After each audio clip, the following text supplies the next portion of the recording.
എനിക്ക് പേപ്പർ സോപ്പും പിന്നെ ഈ ഡയറി ഒന്ന് തന്നില്ലേ, അതേപോലെ ഞാൻ വേറെ കുട്ടിക്ക് ഇങ്ങനെ ഉണ്ടാക്കാമെന്ന് വിചാരിച്ചു. അപ്പം ഞാൻ ഈ കവർ ഉണ്ടാക്കിയിട്ടിട്ടുണ്ട് കേട്ടോ. അത് എനിക്ക് പേപ്പർ സോപ്പ് ഈ ബുക്ക് ഇട്ടുതന്ന പേപ്പറാണ്. ഈ ബുക്ക് ഇട്ടുതന്ന പേപ്പറാണ്. ഞാനത് കട്ട് ചെയ്തെടുത്തിട്ട് ഇവിടെ 4 ഭാഗത്ത് ഇങ്ങനെ സെല്ലോ ടേപ്പ് ഒട്ടിച്ച് വെച്ചു. പിന്നെ പേപ്പർ സോപ്പ് എന്ന് എഴുതി വെച്ചു. പിന്നെ ഞാൻ പേപ്പർ സോപ്പ് ഉണ്ടാക്കി വെച്ചിട്ടുണ്ട്. അത് നമുക്ക് ഇതിൽ ഇട്ട് കൊടുക്കാം. ഇതിലിട്ട് കൊടുത്തതിന് ശേഷം ഞാൻ ഇത് ക്ലോസ് ചെയ്യണം. ഗൈസ്, ഞാൻ എൻ്റെ ഇത് സെല്ലോ ടേപ്പ് മൊത്തം സെല്ലോ ടേപ്പ് എഴുതി വെച്ചിട്ടുണ്ട്. പിന്നെ ഞാൻ ഈ എൻ്റെ വെട്ടിക്കളഞ്ഞിട്ടുണ്ട്. ഈ സാധനം ഞാൻ ശരിയാക്കിയിട്ടുണ്ട്. പിന്നെ ഡയറി ഉണ്ടാക്കുന്നത് ഞാൻ വേറെ വീഡിയോയിൽ കാണിച്ചു തരാം. ഇപ്പം ഞാൻ ഈ മറ്റേ വലിയ കവറിൽ ആ കവർ ഞാൻ ഉണ്ടാക്കാൻ പോകുന്നത്. അതിനായിട്ട് ഞാനൊരു പേപ്പർ ഇങ്ങനെ കട്ട് ചെയ്തെടുത്തിട്ട് ഇതിങ്ങനെ മടക്കിയെടുത്തിട്ടുണ്ട്. ഞാൻ മടക്കിയിട്ട് ഇങ്ങനെ ഇവിടെ ഇങ്ങനെ മടക്കിയെടുത്തിട്ടുണ്ട്. അത് കഴിഞ്ഞിട്ട് ഞാൻ ഇതിങ്ങനെ നന്നായിട്ട് ഇങ്ങനെ ക്ലോസ് ചെയ്തിട്ടുണ്ട്.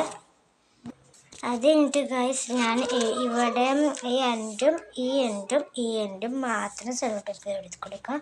ഈ ഒരു എൻഡ് ഇങ്ങനെ ഈ ഒരു എൻഡ് ഇങ്ങനെ തുറന്നിരിക്കണം കേട്ടോ. അങ്ങനെ ഞാൻ സെല്ലോ ടേപ്പ് ചെയ്യണം.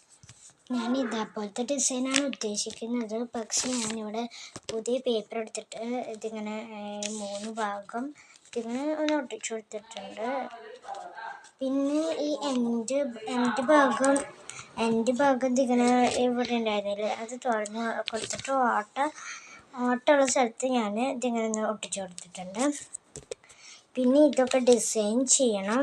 ഡിസൈൻ ചെയ്ത് കഴിഞ്ഞിട്ട് വേണം ഇതിൻ്റെ ഉള്ള സാധനങ്ങളൊക്കെ ഇടാനായിട്ട്. ബാക്കിലത്തെ സാധനങ്ങൾ ഇടണം. ഇത് നനഞ്ഞു പോയി, അതുകൊണ്ട് അത് കഴിഞ്ഞിട്ട് ഞാൻ ഇതിൽ ഡിസൈനൊക്കെ ചെയ്യാൻ പോകണം. ഡിസൈൻ ചെയ്താലോ ഗൈസ്? ഞാനിത് പെൻസിൽ കൊണ്ട് വരച്ചിട്ടുണ്ട്. ഇനി ഞാൻ മാർക്കർ കൊണ്ട് വരയ്ക്കണം. മാർക്കർ കൊണ്ട് വരച്ചിട്ട് വരാം. ഓക്കെ, മാർക്കറില്ലാത്തതാണ് ഞാനൊരു വയലറ്റ് പർപ്പിൾ സ്കെച്ച് എടുത്തിട്ട് ഞാനത് വരയ്ക്കാൻ പോകണം. പിന്നെ ഞാൻ സ്കെച്ച് കൊണ്ടൊക്കെ വരച്ചിട്ടുണ്ട്. പിന്നെ ഇവിടെ ഒരു ബുക്ക് വരയ്ക്കാനാണ് ഞാൻ വിചാരിച്ചിരിക്കുന്നത്. ഞാനൊരു ബുക്ക് വരച്ചിട്ട് വരാം ഗൈസ്. ബൈ ഗൈസ്, ഞാനൊരു ബുക്ക് വരച്ചിട്ടുണ്ട്. ഇനി നമുക്കിത് സ്കെച്ച് കൊണ്ട് ഇതേപോലെ ഒന്ന് ചെയ്തെടുക്കണം. ഗൈസ്, ഞാൻ പെൻസിൽ കൊണ്ട് വരച്ചിട്ട് ഞാൻ മാച്ചിട്ട് പേരുകൊണ്ട് വരച്ചാണ് ലൈനൊക്കെ. ഇത് ഞാൻ പേരുകൊണ്ട് വരച്ചാലോന്ന് വിചാരിച്ചിട്ട് ഞാൻ പേരുകൊണ്ട് വരയ്ക്കുകയാണ് ഗൈസ്. അതുകൊണ്ട് ഇവിടെ ഞാൻ മാറ്റി കൊടുത്തു. പിന്നെ ഇങ്ങനെയാണ് ഞാൻ ഡിസൈൻ ചെയ്തിരിക്കുന്നത്. ഇനി ഇവിടെ എഴുതണം ഗൈസ്. ഇവിടെ ഇതേപോലെ ഞാൻ എഴുതാൻ പോവാണ് ഗൈസ്. ഞാൻ പേനോടെയാണ് എഴുതുന്നത് ഗൈസ്. ഞാനിത് സ്ക്വയർ ആക്കിയിട്ടുണ്ട്. ഇതേപോലെ ഒന്ന് വരച്ചെടുത്തിട്ടുണ്ട്. ഇതായിരുന്നു കാണാനൊന്നും പറ്റിയില്ല. അപ്പം ഞാൻ എഴുതിയതൊക്കെ ഓർമ്മിച്ചിട്ട് ഞാൻ ഇതൊക്കെ എഴുതി വെച്ചിട്ടുണ്ട്. ഇനി നമുക്ക് ഇതിൻ്റെ ഉള്ളിൽ പേപ്പർ സോപ്പ് ഞാൻ ഉണ്ടാക്കി വെച്ചത്, നേരത്തെ ഉണ്ടാക്കി വെച്ചത്, അത് നമുക്ക് ഇതിൻ്റെ ഉള്ളിൽ വയ്ക്കാം.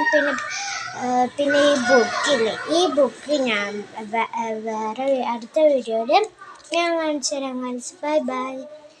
അടുത്ത വീഡിയോയിൽ ഉണ്ടാക്കുന്നത് ഞാൻ കാണിച്ചു തരാം ഗൈസ്. ബൈ. ഈ വീഡിയോ ഇഷ്ടമായെങ്കിൽ ലൈക്ക് ചെയ്യണേ, സബ്സ്ക്രൈബ് ചെയ്യണേ, കമൻറ്റ് ചെയ്യണേ. ബൈ. ഷെയർ ചെയ്യണേ.